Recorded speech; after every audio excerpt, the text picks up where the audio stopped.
Hello friends, welcome to TrendTechGuide. Today I'll show you how to change font style on WhatsApp. So if you are new to our channel, don't forget to subscribe. So let's start. First of all, you can see I am here in my mobile phone. Now I'll tap on WhatsApp and over here I have one message. Now on this message, I want to bold this introduction and also italics this WhatsApp. Now for that, I'll tap on this and after that I'll edit this.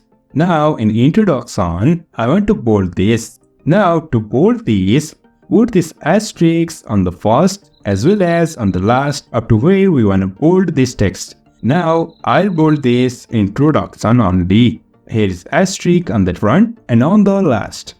Also I want to make this WhatsApp italics. For that I'll keep this underscore on both sides. And now this WhatsApp's font is changed to italics. So in this way we can change font style on WhatsApp. So if you find this helpful, don't forget to subscribe. Have a good time.